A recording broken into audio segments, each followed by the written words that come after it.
Tudo bem com vocês? Eu sou a Edna Barbosa de Souza, sou neuropsicopedagoga, sou escritora, criadora do método Pais Melhores Filhos, e eu ajudo pais a terem filhos inteligentes, obedientes, felizes, que no futuro serão adultos bem-sucedidos. E hoje nós estamos aqui para mais uma live de temas tão importantes sobre as nossas crianças. Mas antes eu quero falar com você sobre os meus livros, né? Quero lembrar aqui o pessoal que já conhece o Birosca, esse livro muito importante, muito usado nas salas de aulas, na educação infantil, na alfabetização, fala sobre meio ambiente, valores familiares, e nas contações de história tem feito muita gente suspirar e tem arrancado lágrimas, porque ele fala de tema muito comovente sobre as nossas casas, nosso meio ambiente. Então tá aqui, ó, Birosca Quer Fugir de Casa, vale a pena você adquirir. E chegou aqui novinho, fresquinho, o Calango Tango, o calango que perdeu um pedaço do rabo. É uma história linda que vai falar sobre amizade e sobre trânsito, sobre as mudanças que acontecem na nossa vida, que precisam acontecer, e o Calango Tango tem muito a nos ensinar. Então, se você adquirir, está disponível aí o Calango Tango, né? E daqui uns dias ele está passeando aí também nas contações de histórias que a gente costuma fazer, certo? Pronto, daqui um pouquinho o pessoal está entrando. Bom, você que está aqui no YouTube, eu vou te pedir para você se cadastrar aí, se inscrever no YouTube, e para que você também ative esse sininho, pois toda vez que a gente colocar um tema novo, você vai ser avisado, ok? Continuar o assunto, mas hoje nós vamos falar sobre ele. A gente estava falando sobre o embotamento afetivo. Lembra? Nós falamos sobre essa apatia, essa perda do tom, né? O embotar, o perder a tonalidade do afeto. O afeto é uma troca, ninguém é afetuoso sozinho, ele precisa de alguém para trocar aí esse afeto. E a criança começa a demonstrar essa dificuldade aí dessa troca afetiva, essa dificuldade nas interações sociais. Como é que é isso? Vai falando palavra difícil, né, Shirley? Fica engraçado, né? Essa dificuldade nessa troca social, nessa relação com as outras pessoas da nossa sociedade, da nossa comunidade. E, na verdade, o que nós estamos falando aqui? Que esse embotamento afetivo, ele é prejudicado, ele é intensificado a partir da nossa comunicação. Bom, juntamente com esse embotamento afetivo, então a gente vai perceber das nossas crianças aí um prejuízo muito grande da pandemia, onde na fala das crianças. Então a gente percebe hoje um embotamento afetivo, ou seja, um prejuízo na troca afetiva, na capacidade de se demonstrar, de trocar afeto, mas também a gente percebe um prejuízo na fala das crianças. Não tem como ter troca afetiva se não sabemos comunicar, se a criança não sabe se comunicar. E se esse repertório de palavras, esse repertório de comunicação foi muito pobre, o resultado na vida da criança vai ser exatamente o quê? O prejuízo na fala e o embotamento afetivo. Quando nós trazemos esse tema, fala, a gente precisa pensar primeiro na língua. O que é a língua? A língua vai ser esse conjunto de palavras, de símbolos e expressões de um povo, de uma comunidade. Mas a língua ela é estática. Ela apresenta ali os seus símbolos e pronto. Mas a fala é o que é o mecanismo que vai fazer fluir essa língua e vai fazer então ter um rumo certo essa comunicação. Mas essa fala ela é fluida, por quê? Porque ela vem carregada de sentidos e de sentimentos. Ela vem carregada de uma cultura, a cultura não somente do povo, mas a cultura da própria casa. Então a criança traz na fala dela a cultura da própria casa. E quando a gente vai continuando aqui falando o que é a fala, tem um escritor, um estudioso muito famoso, Saussure, que ele diz o seguinte, que a fala é um ato individual de vontade e inteligência de uma pessoa. Então, a fala da criança é o ato individual de vontade e de inteligência. Na verdade, essa fala, ela é uma troca. Ela tem a recepção, mas tem também a expressão, ou seja, ela tem a audição e tem a voz. E aqui a gente vai perceber que nessa troca ninguém vai conseguir falar, não é isso, Ana Paula? Ninguém vai conseguir entender ou falar se não for ensinado. Então, a fala é uma troca. Eu ouço e falo. Olha só, uma melhor idade para se aprender uma língua é aos 9 meses. Então, o que acontece? Aos 9 meses, a criança tá bem, tá cheia de habilidades, de competências aí. É uma fase muito fácil e muito propícia para a criança aprender uma nova língua. Bom, o que acontece? Quando você aprende uma língua, sei lá, na sua aula de inglês, o professor fala e ele quer que você repita o tempo todo, não é isso? Você precisa repetir. Em casa, o que a gente faz? Nós temos as nossas crianças na frente de uma tela o tempo todo parado, ouvindo alguém falar o tempo todo. Aí a gente percebeu que isso foi intensificado na pandemia. As crianças ouviram muito, mas falaram muito pouco, né? A gente percebeu muito isso. A criança na frente dos vídeos hoje, né? Essa construção da criança, da fala da criança, ela só acontece a partir do rosto e da voz da outra pessoa. É por isso que foi Valon que disse que é preciso da voz e da presença da pessoa para a criança se constituir como criança, como pessoa. Ela precisa do outro, né? E isso vai mostrar para a gente o quê? Que a atuação do cuidador, a atuação do pai e da mãe, a atuação do professor, não é só falando de longe, mas é se fazendo presença, porque a criança precisa de alguém, de uma referência para aprender a ser um falante, para aprender a falar. O cérebro da pessoa, existe uma quantidade de neurônios que são produzidos numa certa região que ela só vai disparar esses neurônios se ela tiver uma referência. A criança precisa ter alguém e a gente chama esses neurônios de neurônios espelho. A criança precisa desses neurônios, precisa dessa referência para essa produção de neurônios espelhos. E é essa produção, e são esses neurônios espelhos que fazem com que a criança se veja como alguém que fala a partir de alguém que fala e que é uma referência para ela. Aqui também a gente vai perceber um prejuízo muito grande quando muitos pais, não só que estavam em home office, mas também que saíam para trabalhar e deixavam a criança com alguém que não fala. Não tem cuidadores que são assim, mas eles são ótimos. Eles cuidam da rotina, a rotina acontece na hora certa, a criança está bem cuidada, está bem tratada, alimenta direitinho, come bem, está sempre limpinha, mas são pessoas que não conversam com a criança.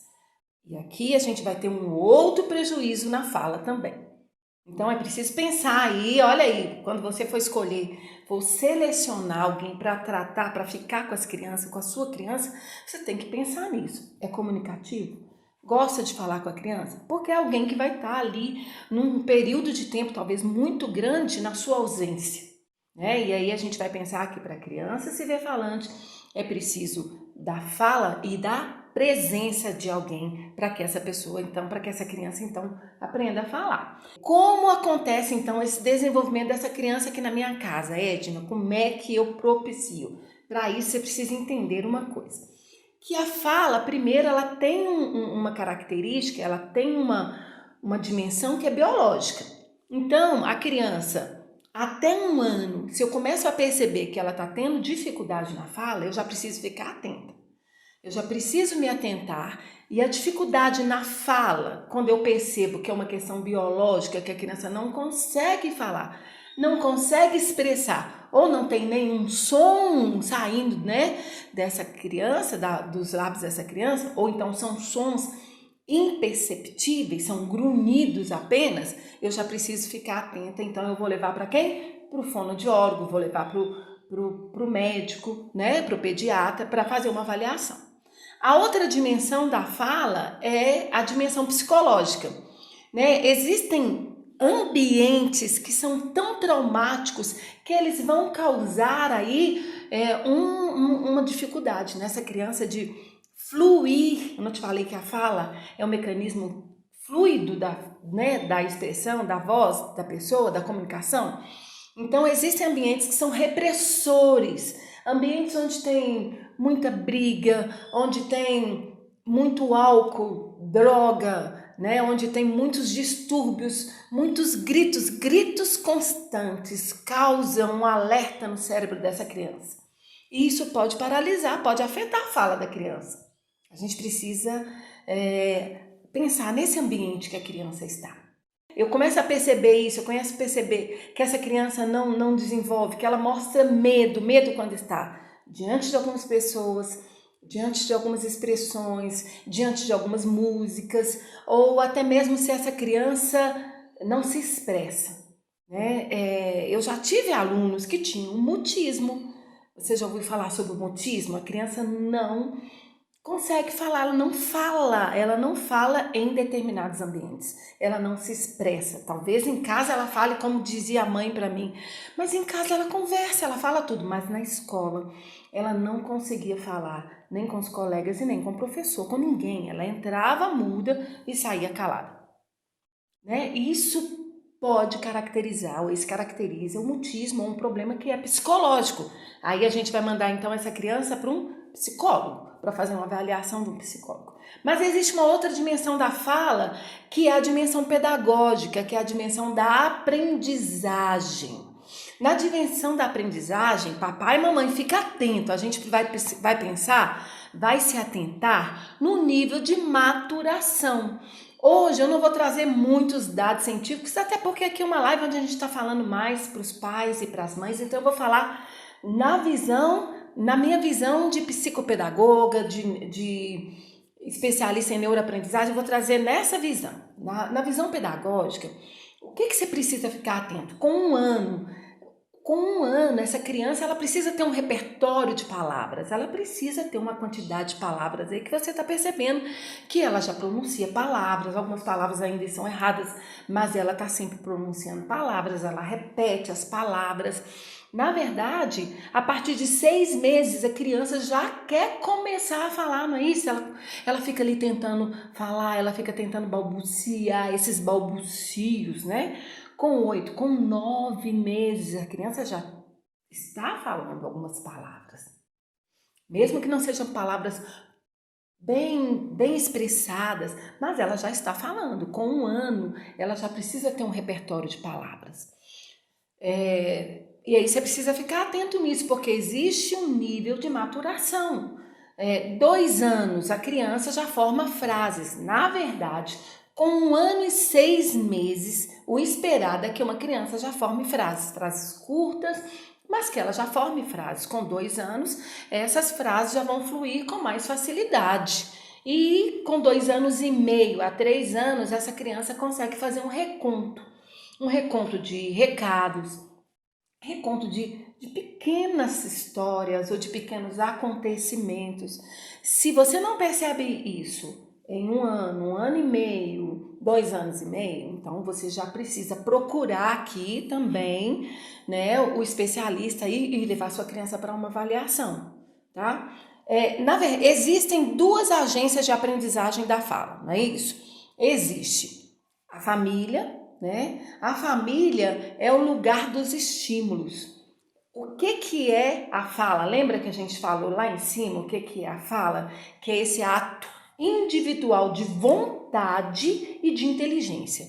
Então, a família precisa ser esse lugar onde a criança seja estimulada a essa vontade de falar ou essa inteligência de pronunciar, de construir palavras, frases e histórias e pequenas histórias ou recontos. A casa, a família precisa ser esse espaço estimular ou de provocar isso, né? No final eu vou dar algumas dicas já para a gente provocar, ser uma casa que provoca esses estímulos. E aqui, a gente lembrando que como é que essa casa provoca esse estímulo? Através da voz e da presença. Voz e presença, já dizia Valon, né? Mas quando Valon fala dessa voz e dessa presença, ele está falando dessa voz e dessa presença carregada de afeto, né? Nós não aprendemos aqui que a voz, né, que a fala, ela precisa ter sentido, fluir nessa fala, essa fala tem que ter sentido. E às vezes para a criança pequena, talvez ela não vai ter tanto sentido.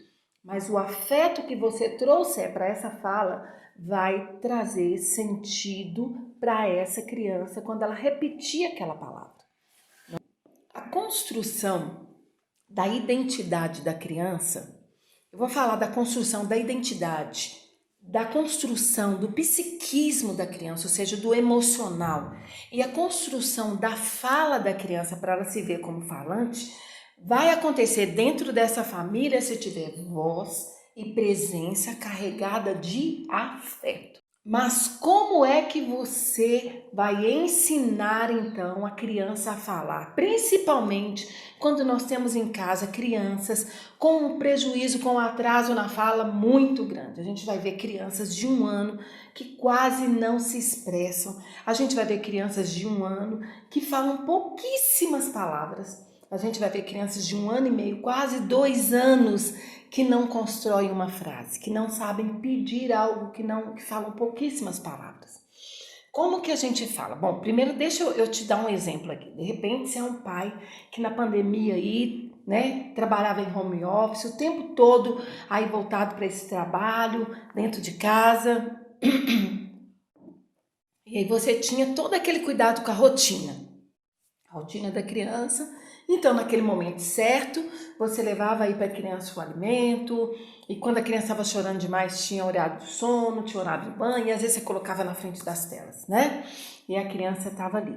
Então, essa criança foi uma criança que você achou que estava o tempo todo amparada, ou ali tendo como base um repertório de fala, ou de comunicação, ou de palavras que iam ser importantes para ela. Mas não, essa criança tinha pouca fala, ou nenhuma fala. E quando a criança queria alguma coisa, como é que essa criança se expressava? Ou ela chorava, e aí você dava aquilo que ela pedia, não é isso? Ou ela olhava para aquilo que ela queria e você dava aquilo que ela pedia, certo? Ou ela apontava para aquilo que ela queria e você dava aquilo que ela queria, certo? Ou ela dava grunhidos. Não é assim? Tem crianças que estão se comunicando assim, ou se expressam assim, e a gente fica preocupado, será que essa criança tem autismo? Será que essa criança tem algum problema? E às vezes é exatamente porque nessa situação você está então perdendo a oportunidade de estimular esse ato de vontade e de inteligência da criança, porque se a fala acontece no cérebro, ela é um ato de inteligência. No cérebro, existe um lado do cérebro que processa a fala, a compreensão das falas, onde a fala vai ter sentido, aquilo que a criança ouve, e aquilo vai ter sentido para ela. E existe uma outra parte do cérebro onde a fala ela vai ser construída, ela vai ser desenvolvida para sair como uma resposta. Né? É exatamente aqui o problema que Bruce Willis, né, que está com um problema, exatamente uma afasia nessa área, né, e ele não consegue, ele entende aquilo que eles estão falando com ele, ou seja, na área de brocar, né, que é chamada, ele não tem nenhum problema, mas nessa outra área onde ele precisa construir essa resposta ou dar a resposta daquilo que ele entendeu, ele não consegue fazer, ele não consegue responder. São áreas do cérebro, ou seja, são atos de inteligência, de vontade de inteligência que precisam ser estimulados dentro de casa. E se isso não aconteceu, você perdeu a oportunidade de estimular esse ato de vontade de inteligência da criança. Na criança pequena existem essas 4 formas de comunicação, de expressão da criança, mas elas são transitórias. Guarda isso. elas são transitórias. Então, primeiro, chorar, olhar, apontar e grunhir, né? São formas da criança de se comunicar, mas são transitórias. Se essas formas de se comunicar da criança, se elas não receberem a intervenção correta ou o estímulo correto, elas vão trazer sérios prejuízos, porque vão paralisar esse desenvolvimento da fala da criança. Elas podem interferir, principalmente onde?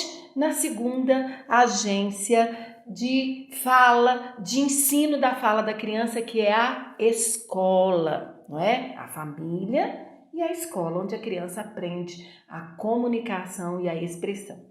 Então, se a criança não aprende em casa, porque em casa a criança ela precisa ser preparada para a escola, para o ambiente da escola. Existe uma prontidão que a criança aprende dentro de casa para ela chegar na escola e aprender a ler e a escrever. Se isso não acontece dentro de casa, a criança vai ter problemas depois, né? Você pode perceber que a criança que tem gagueira, a criança que troca letras, ela vai ter uma dificuldade ou um atraso para aprender a escrever e a ler, né? E tantas outras questões. Tem um vídeo lá no YouTube, no meu canal do YouTube, onde eu falo sobre essa prontidão, brincadeiras que preparam a criança para a alfabetização, e aí você vai ver lá muitas brincadeiras e muitas dicas também importantes para a criança chegar na escola e aprender a ler e a escrever. Então, existe um preparo dentro de casa para a criança chegar na escola e aprender a ler e a escrever. Mas aqui, olha, essa intervenção que é preciso que acontecer dentro de casa, se ela não acontece, ela pode deixar essa criança, inclusive, com uma preguiça criativa. É uma criança que vai esperar sempre para fazer alguma coisa. Isso eu estou falando na escola. Ela vai sempre esperar que o professor mande, abra o livro. Às vezes o professor dá o livro, né? Quando o livro chega na escola é uma alegria. Mas se uma criança não é estimulada em casa, muitas vezes ela vai chegar em casa e vai ter dificuldade de abrir o livro, porque ela está esperando o professor mandar abrir o livro, mandar ler. Ela fica ali parada esperando sempre um comando para fazer alguma coisa. Viu como é sério? A nossa ação como pais é muito importante, né? Para a gente preparar essa criança não só para a aprendizagem, mas também para a vida, E aí, quando chega na escola, a gente percebe que essa criança que fala pouco vai ter dificuldade nessa construção da escrita e da leitura, né? Você está preparando realmente o seu filho para aprender a ler e escrever? Você está realmente preparando seu filho para essa aprendizagem, para ser letrado? Porque não adianta só alfabetização, não adianta só ele aprender a escrever ou ele ser um escriba, ou só um escritor, na verdade. Existem crianças que só escrevem do quadro no caderno, mas elas não entendem uma palavra do que elas estão fazendo. Nada, elas não conseguem entender. É lógico que aí já vai caracterizar um transtorno, mas existem crianças que não são estimuladas e não aprendem a fluir aquilo que estão aprendendo, não aprendem, elas não entendem que aquilo que elas estão aprendendo na escola, estão aprendendo em casa, é para a vida. Tem que ser para a vida o que você está ensinando. Por isso eu estou te perguntando, você está preparando o seu filho para a escola? Você está preparando seu filho para a vida?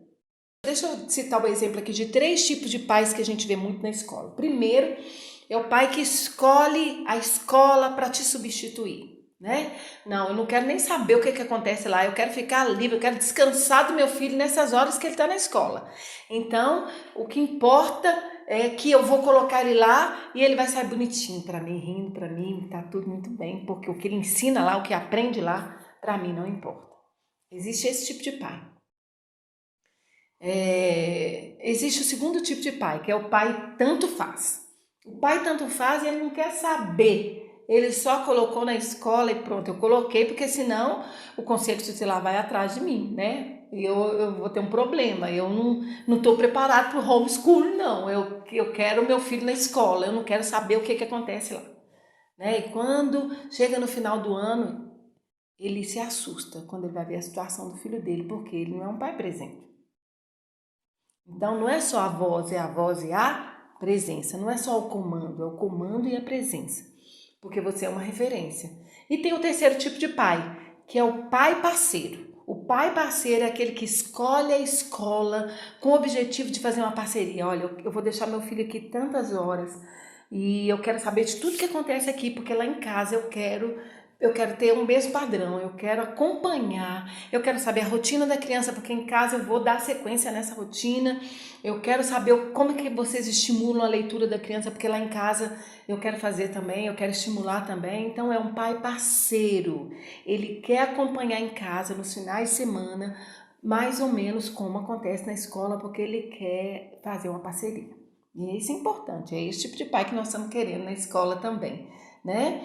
Então vamos aí dar sequência àquilo que a gente está falando. Como é que a gente vai então diminuir esses prejuízos que a pandemia trouxe para nós, né? Hoje, no caso específico, prejuízo na fala da criança.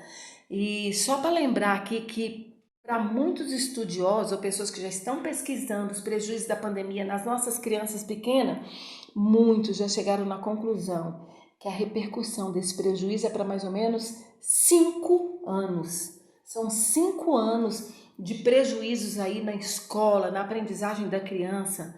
E a gente precisa correr, não atrás do prejuízo, mas agora do lucro. O que é que nós podemos trazer para reverter esse prejuízo? O que fazer então? A gente precisa pensar que a fala não é um mecanismo isolado, sem sentido. Ela precisa ter sentido.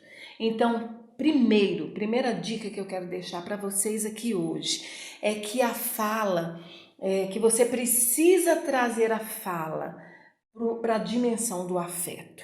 A fala precisa ter afeto. E aqui, e quando a gente fala do afeto, eu quero falar para você para ser abundante. É para você trazer o afeto sem dó para a fala que você tem com a criança o tempo todo dentro de casa. E quando eu estou falando sem dó e sem pena, eu não estou falando para você trazer a dó e a pena para a sua voz, para a sua fala, não.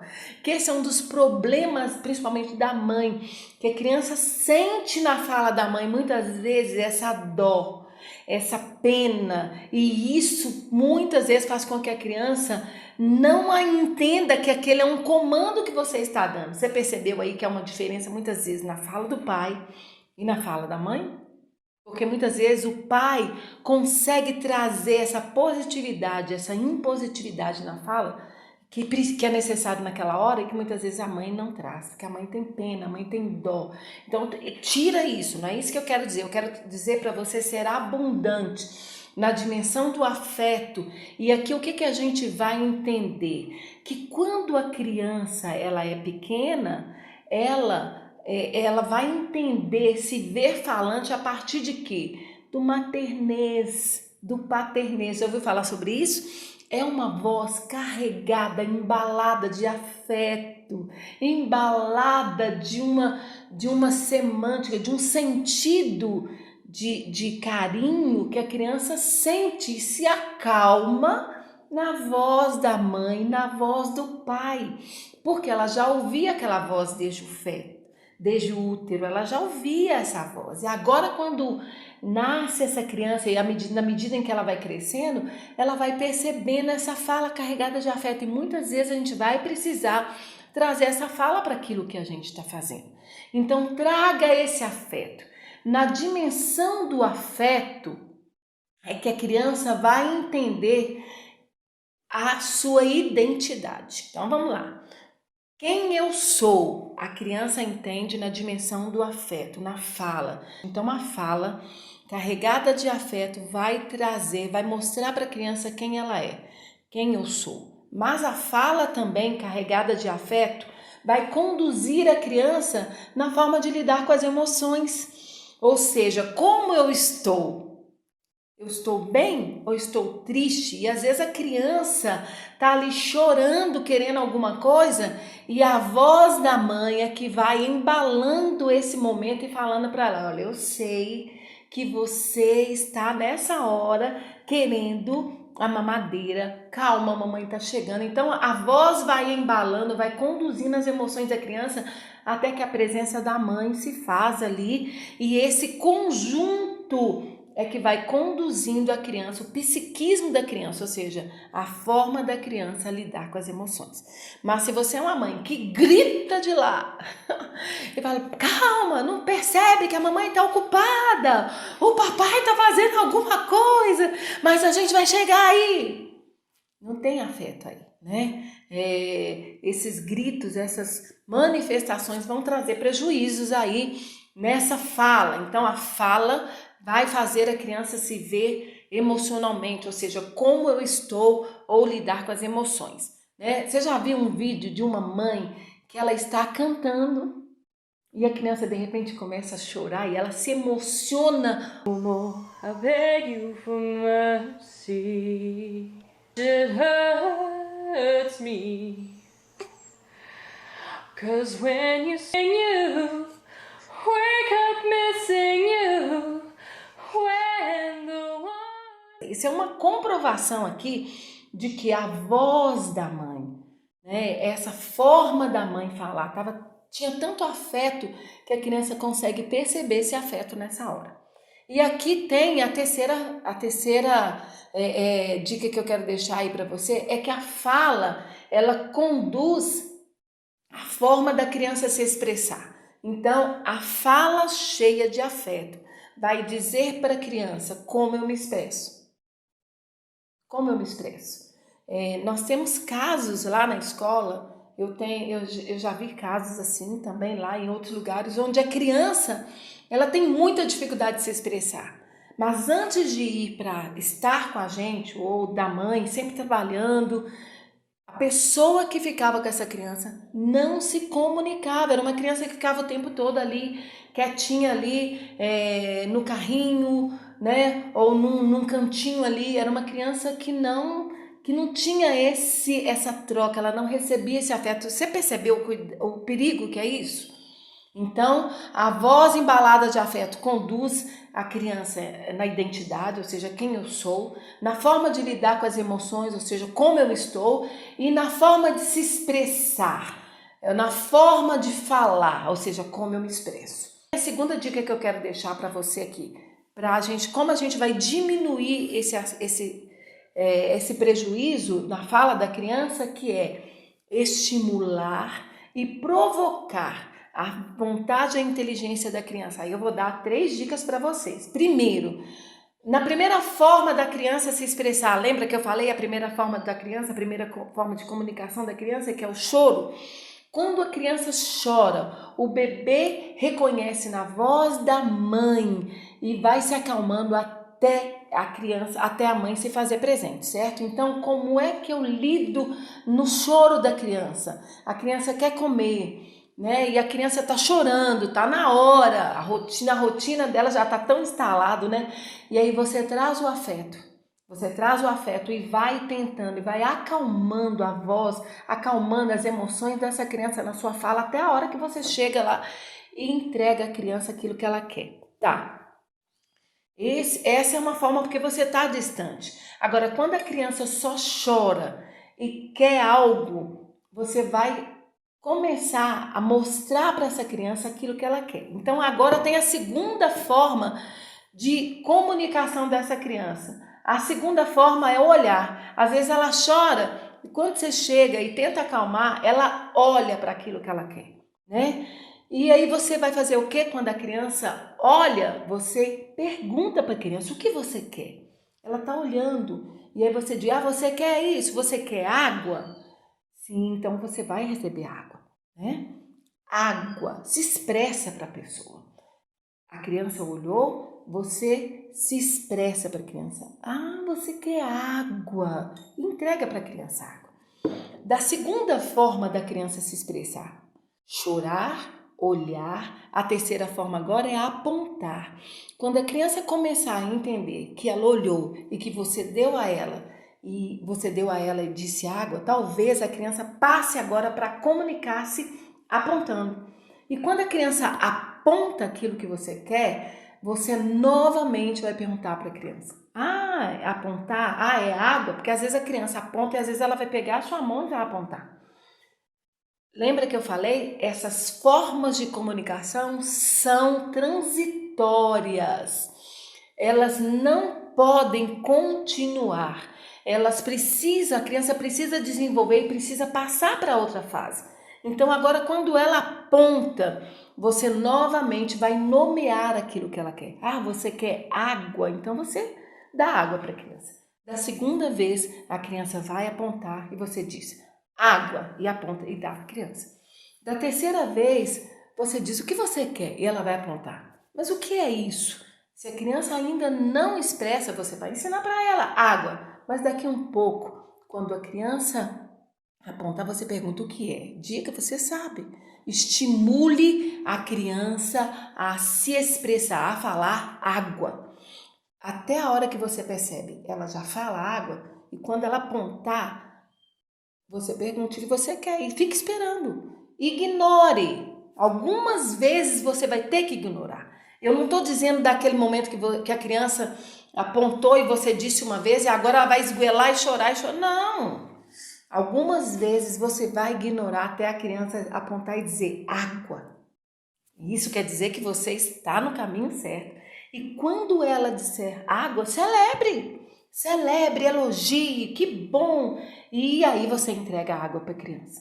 E aqui você trabalhou em 3 formas de comunicação: chorar, olhar, apontar e o grunhido. Agora vem o grunhido, que às vezes a criança aponta e às vezes ela aprendeu a falar água, então ela vai apontar, mas ela passa da fase do apontar para grunhidos.